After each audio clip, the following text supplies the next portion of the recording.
زندگی کا مقصد کیا تھا، مقصد حیات کیا تھا، زندگی کیا کرتے ہوئے گزاری، مال کہاں سے کمایا؟ جواب مالک کو دینا ہوگا، نہیں دے سکو گے جب تک قدم نہیں ہلیں گے۔ نہ باپ نہ بہن نہ بیوی نہ بچے، اس وقت کوئی کام، اس دن کوئی کام نہیں آنے والا۔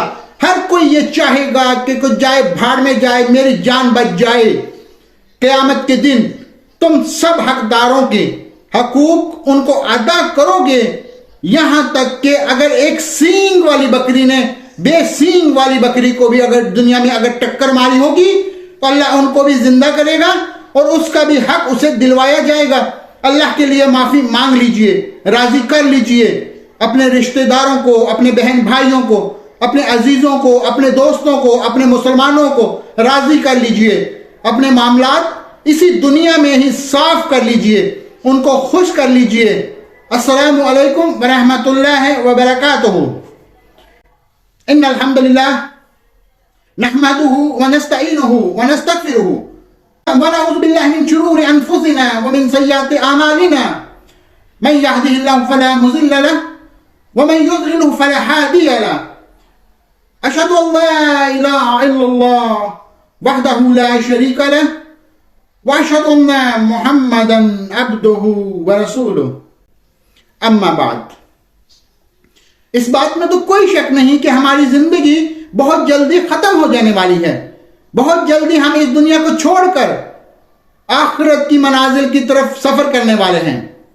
جب خالق و مالکات چاہے گا ہماری یہ زندگی ختم ہو جائے گی، پھر قیامت کے دن اللہ کے سامنے حساب و کتاب کا ماجرا پیش آنے والا ہے۔ بہت سے خوش نصیب تو ایسے بھی ہوں گے جنہیں اللہ مالک بغیر حساب و کتاب کے، بغیر آزمائش کے، بغیر اطاعت کے اپنی رحمت سے جنت الفردوس عطا فرما دیں گے۔ اللہ اپنی رحمت سے ہمیں بھی اپنے ان پیاروں میں شامل فرما لیں۔ قیامت کی جو پیشی ہے اس کی دو صورتیں ہیں۔ ایک صورت تو صرف اقرار کی ہے کہ اللہ مالک بندے پر بندے کے گناہ پیش کرے گا، بندہ اپنی خطاؤں کا اقرار کرے گا، اللہ کی نعمتوں کا اقرار کرے گا، لیکن اللہ مالک اس پر پردہ ڈالے رکھے گا اور اس کی ساری خطاؤں کو معاف فرما دیں گے، اپنی رحمت سے اس کو جنت عطا فرما دیں گے۔ اللہم جعلنا منہم۔ دوسری صورت سوال جواب کی ہے۔ کیوں کی ہے؟ اللہ بندے پر بندہ کے گناہ پیش کرے گا اس وقت، اور پھر اس سے پوچھے گا تو نے یہ گناہ کیوں کیا؟ جس بد نصیب سے یہ سوال ہوا تو نے یہ گناہ کیوں کیا، وہ مارا گیا، وہ ہلاک ہو گیا۔ اللہ ان بد نصیبوں میں ہمیں شامل نہ فرمائیں۔ اللہ ہمارے ساتھ وہ سلوک نہ کرنا جس کے ہم حقدار ہیں، ہمارے ساتھ وہ سلوک کرنا اے مالک و مولا جو تیری رحمت کا تقاضا ہے۔ آئیے رسول اللہ صلی اللہ علیہ وسلم کے چند فرامین سنتے ہیں۔ صحیح بخاری، سیدہ کائنات عائشہ صدیقہ سلام اللہ علیہا بیان فرماتی ہیں کہ رسول اللہ صلی اللہ علیہ وسلم نے فرمایا ہے، منحوس یوم القیامہ عزب، قیامت کے دن جس سے حساب لے لیا گیا، جس سے پوچھ گچھ ہو گئی کہ یہ کام کیوں کیا تھا، تو نے یہ جرم کیوں کیا، تو نے یہ خطا کیوں کی، وہ عذاب میں مبتلا ہو گیا۔ سیدہ کہتی ہے میں نے عرض کی یا رسول اللہ صلی اللہ علیہ وسلم کہ اللہ مالک نے یہ نہیں فرمایا کہ ان قریب اس سے آسان حساب لیا جائے گا؟ تو آپ صلی اللہ علیہ وسلم نے فرمایا وہ حساب نہیں، وہ تو حساب کے لیے پیش ہونا ہے۔ آسان حساب سے مراد پیشی ہے، بندے پر بندے کے گناہ پیش ہوں گے، جس کا بندہ اقرار کرے گا، جس سے اللہ نے پوچھ لیا تو نے یہ گناہ کیوں کیا، یہ عذاب میں مبتلا ہو گیا۔ اے میرے پیارے بھائی، سب سے پہلے میں اپنی جان کو نصیحت کرتا ہوں، پھر اپنے ہر مسلمان بھائی کو یہ نصیحت کرتا ہوں کہ برائی جب ہمارے سامنے مزین ہو کر آئے تو اپنے دل سے سوال کیا کریں، اس گناہ کرنے پر اگر اللہ نے مجھے پوچھ لیا کیوں کیا تو پھر میرا کیا جواب ہوگا اس وقت؟ یہ جذبہ، ایمان کی یہ کیفیت اگر میرے اور آپ کے دل میں باقی رہے تو انسان اور اس کے گناہوں کے درمیان یہ بہت بڑی آڑ بن جاتی ہے۔ مواقع ہیں گناہ کرنے کے، نفس اس پہ ابھار رہا ہے، ایک ہی سوال اپنے نفس سے کیجئے گا، اس گناہ پر اگر اللہ نے پکڑ لیا، پوچھ لیا تو میرا کیا جواب ہوگا؟ اصل میں تو یہ سوال کا سلسلہ اور پکڑ کا سلسلہ تو کفار کے ساتھ ہے، لیکن بہت سے اہل توحید بھی اپنے گناہوں کی بنا پر اس میں شامل ہو جائیں گے، پھر اللہ اپنی رحمت سے اہل ایمان کو توحید کی بنیاد پر جہنم سے نجات عطا کر کے جنت عطا فرمائیں گے۔ سیدنا ابن مسعود رضی اللہ تعالیٰ عنہ بیان کرتے ہیں کہ رسول اللہ صلی اللہ علیہ وسلم نے فرمایا، الفاظ بڑے ہی شدید ہیں، معانی بڑے ہی سخت ہیں، ان الفاظ کو پیارے حبیب صلی اللہ علیہ وسلم کے اپنے دل میں اتاریے کہ قیامت کے دن آدم کے بیٹے کے قدم اپنے رب کے سامنے سے اس وقت تک نہیں ہل سکیں گے جب تک وہ ان 5 باتوں کا جواب نہ دے لے۔ یہ منظر، یہ پیشی بڑی شدید ہے۔ اللہ اپنے رحمت والا معاملہ فرمائے اور ہماری خطاؤں کو اپنے رحمت سے معاف فرما دے، ہمیں اپنے رحمت کی چادروں میں چھپا لے۔ بندہ اللہ کے سامنے ہے، بندے اور اللہ کے درمیان تو ایک ترجمہ کرنے والا کوئی نہیں، اللہ نے سوالات پوچھنے ہیں، جب تک جواب نہیں دو گے تو قدم نہیں ہل سکیں گے اس وقت تک۔ آئیے ذرا رسول اللہ صلی اللہ علیہ وسلم کی حدیث سنیں، وہ کیا ہے جو بندہ قیامت کے دن اپنے رب کے سامنے جس کا حساب دے گا؟ زندگی کہاں گزار کر آئے ہو، زندگی کا مقصد کیا تھا، مقصد حیات کیا تھا، زندگی کیا کرتے ہوئے گزاری؟ زندگی مجھے اور آپ کو ملی ہے آخرت کو سنوارنے کے لیے۔ ہماری یہ زندگی جہنم سے بچنے کے لیے ہے، جنت کو پانے کے لیے، رب کو راضی کرنے کے لیے۔ تو اس کا یہ معنی نہ سمجھیے کہ ہم دنیا کو بھلا کر جنگلوں اور پہاڑوں اور دریاؤں کے کناروں پر نکل جائیں۔ یہ تعلیم ربانیت کی اسلام نے نہیں دی ہے۔ کچھ ضروریات زندگی ہیں اور کچھ مقاصد حیات ہیں۔ ضروریات زندگی ضرور حاصل کیجئے، اپنا نصیب دنیا سے لیجئے، لیکن نہ بھولیے کہ اس دنیا میں آنے کا مقصد فَإِمَّا يَأْتِيَنَّكُم مِّنِّي هُدًى فَمَن تَبِعَ هُدَايَ، آسمان والے کی طرف سے ہدایت کا پیغام ان تک آئے گا، جو اس پر چلے گا وہ جنت پا جائے گا۔ تو عمر کہاں گزاری؟ سوچئے آج میری اور آپ کی عمر کس مقصد کے تحت گزر رہی ہے؟ کیا اس میں اللہ کو راضی کرنا ہماری زندگی کا مقصد ہے؟ کیا آخرت کی زیارت تیاری ہماری زندگی کا مقصد ہے؟ یا دنیا کی یہ 4 دن کی زندگی ہی ہمارے لیے سب کچھ ہے؟ عمر کے اندر جوانی کے ایام بڑے ہی قیمتی ہوا کرتے ہیں۔ نوجوان کسی بھی قوم کا سرمایہ ہوا کرتے ہیں، اور جوانی کی عمر میں انسان کے عذاب بڑے پختہ اور بہت کچھ کر گزرنا ہے۔ اس جوانی کی عمر میں آپ نے کیا کیا؟ اس لیے رسول اللہ صلی اللہ علیہ وسلم کا فرمان ہے، وہ نوجوان جس کا دل اللہ کی مساجد سے لگا ہوا ہو، قیامت کے دن عرش کے سائے کے نیچے ہوگا۔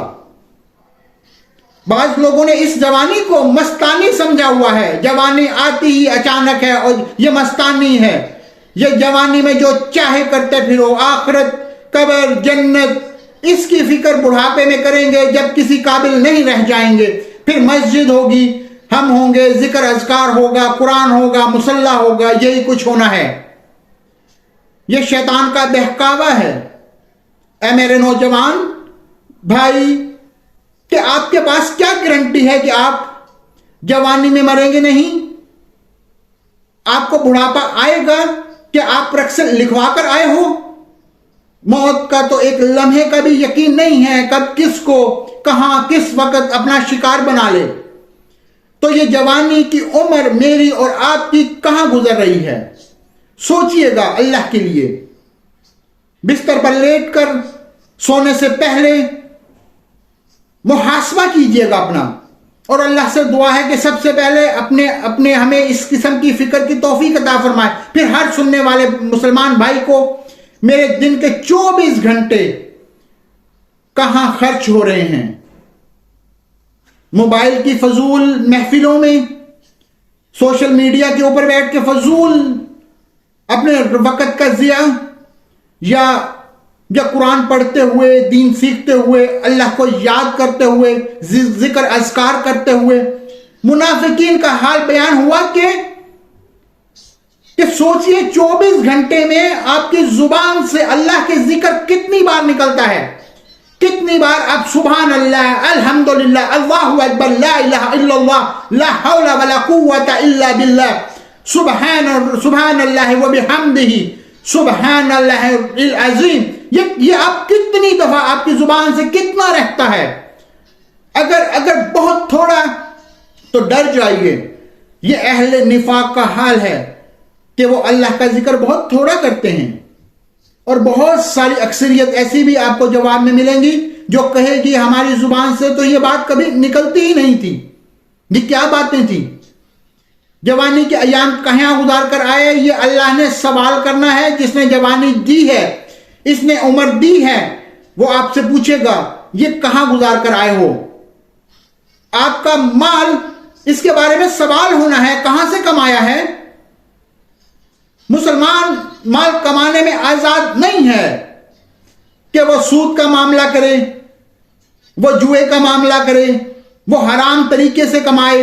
مال آنا چاہیے, کہاں سے آ رہا ہے یہ کوئی ٹینشن نہیں, حلال ہے یا حرام ہے. سود پر میں نے قرض لے کر زمینیں بنائی ہیں, میں نے قرضے لے کر سود پر مکان خریدے ہیں, میں نے قرضے لے کر گاڑیاں خریدی ہیں. میرا سارا سسٹم جو ہے وہ سودی معاملات پر چل رہا ہے. لاٹری کے ذریعے, جوئے کے ذریعے, بلاکاری کے ذریعے, جھوٹ بول کر, ناحق لوگوں کا حق مار کر, بہنوں کا حق دبا کر, یتیم بھتیجوں کا حق دبا کر, لوگوں سے لوٹ کھسوٹ کر میں نے کہاں سے کمایا ہے؟ اللہ من رحم ربی, اکثریت میں دل سے یہ فکر نکل گئی ہے کہ مال کہاں سے کما رہا ہوں. کیا میرا یہ جو کمائی کا ذریعہ ہے, ان کو بس یہی فکر ہے کہ جیب بھری ہونی چاہیے, حلال سے یا حرام سے یہ کوئی ٹینشن نہیں ہے. ہاں یوں اگر کوئی بتا دے کہ آپ جس کسائی سے گوشت لے کر آتے ہو وہ تو گدھے کا گوشت بیچتا ہے, سر پھاڑنے کے لیے پہنچ جاؤ گے, حرام کا گوشت کھلاتا ہے. کوئی شک نہیں گدھا حرام ہے, لیکن کوئی شک نہیں یتیم کا مال کھانا حرام ہے. اسلام کے نام پر مساجد میں اور مدرسے کے نام سے چندہ اکٹھا کر کے کھا جانا حرام ہے. بیواؤں کا حق مار کر ان کا مال کھانا, یتیموں کا حق کھانا حرام ہے. جھوٹ بول کر کمانا حرام ہے. چائنا کی چیز کو جاپان کا بنا کر بیچنا حرام ہے. سودی کاروبار کے کرنا حرام ہے. سودی کمپنیوں کے ساتھ معاملات کرنا, سود والوں معاملات میں حصے دار پارٹنر بننا, یہ حرام ہے. صرف گدھا حرام نہیں, یہ سب چیزیں بھی حرام ہیں.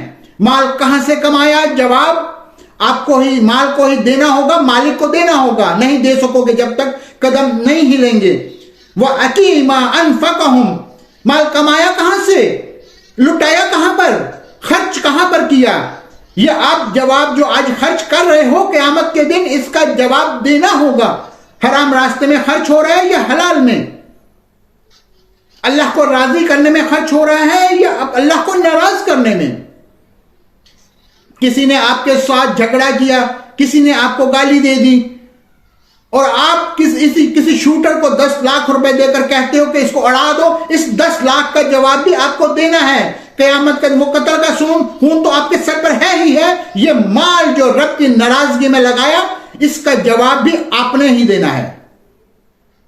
اپنے گھر کے اندر شیطانی وسائل اپنے بچوں کو لا کر دیتے ہو، گانے، فلمیں، ڈرامے، بے حیائی کے ساز و سامان، موسیقی کے ساز و سامان آپ نے ان کو پرووائڈ کیے ہیں، ان کی تربیت میں بربادی کے پورے حصے دار ہو۔ قیامت کے دن جواب دینا ہے، یہ مال کہاں پہ خرچ کیا؟ اللہ کے نام دیتے ہوئے سب سے چھوٹا نوٹ نکلتا ہے جیب سے، اور بے حیائی کے پروگراموں میں جاتے ہوئے سب سے بڑے بڑے نوٹ دیتے ہو۔ جواب دینا ہے، مال کہاں خرچ کر کے آئے ہو؟ کتنے یتیموں کی کفالت کی، کتنے مسکینوں کی کفالت کی، کتنی بیواؤں کے سہارا بنے، کس کے اوپر مال خرچ کیا، کہاں لگایا؟ یاد رکھیے گا، جیب سے نوٹ نکالتے ہوئے ہمیشہ اپنے دل میں یہ بات پختہ رکھا کریں کہ ایک دن مجھے اس کا جواب دینا ہے، یہ پیسہ میں کہاں خرچ کر رہا ہوں۔ اور یہ سوال بڑا ہی خطرناک ہے، یہ سوال سب سے زیادہ شدید ہے۔ جتنا علم تجھ تک پہنچ چکا تھا اس پر کتنا عمل کیا؟ یہ سوال نہیں کہ اللہ علامہ بنا یا نہیں بنا، 8 سال مدارس میں پڑھائی کی یا نہیں کی، اس کا یہ مطلب نہیں ہے کہ انسان یہ کہے کہ میں علم سیکھتا ہی نہیں ہوں، سیکھوں گا تو جواب دینا پڑے گا۔ بنیادی دین کا علم حاصل کرنا ہر مسلمان پر فرض ہے۔ اللہ کی توحید کا علم، پیارے نبی کی رسالت کا علم، ہر ارکان اسلام کا عمل کرنے کا علم، اس کا حاصل کرنا آپ پر، مجھ پر، ہر مسلمان پر فرض ہے۔ لیکن آپ تک جتنا علم پہنچا، حلال کیا ہے، حرام کیا ہے، ثواب کیا ہے، گناہ کیا ہے، کس سے اللہ باغی ہوتا ہے، کس سے اللہ ناراض ہوتا ہے، کیا کام کریں گے تو پیارے نبی صلی اللہ علیہ وسلم اور آپ کی جنت میں آپ کے پڑوسی بنیں گے، اور کیا کام کریں گے تو حوض کوثر سے دھتکار دیے جائیں گے۔ جو باتیں مجھ تک پہنچ چکی، جو علم مجھ تک پہنچ چکا، قرآن پاک کی جتنی آیات میں نے ترجمے سے سنی، پڑھی، یہ بات حقیقی مجھ پر پہنچی، جو علم مجھے حاصل ہوا، میں نے اس پر کتنا عمل کیا۔ آپ کو معلوم ہے کہ آپ کے کان تک کی آواز پڑی ہے مگر صرف اللہ کی طرف سے آتی ہے۔ آپ نے قرآن مجید کی آیت پڑھ کر، سن کر اس پر عمل کیا، یا علی مدد، یا رسول اللہ مدد کے نام پر نعرے لگائے، آپ تک آواز پہنچی کہ رسول اللہ صلی اللہ علیہ وسلم نے قبروں کو پختہ کرنے سے منع کیا، آپ نے اپنے ابو کی، اپنی اماں کی، اپنی دادی کی، اپنے دادا کی، اپنے رشتہ داروں کی، اپنے بڑوں کی، عزیزوں کی قبروں کو پختہ بنایا، اور آپ تک آواز پہنچی تھی کہ رسول اللہ صلی اللہ علیہ وسلم نے صاف لفظوں، ساز اور موسیقی سے بھی منع کیا، فرمایا اس دنیا میں ساز کے علاوہ ان کے آلات کو توڑنے کے لیے آیا، لیکن آپ نے اپنے گھر کے اندر ٹیلی ویژن، ساز کے آلات، موسیقی کے آلات، یہ سب کے سب پہنچائے۔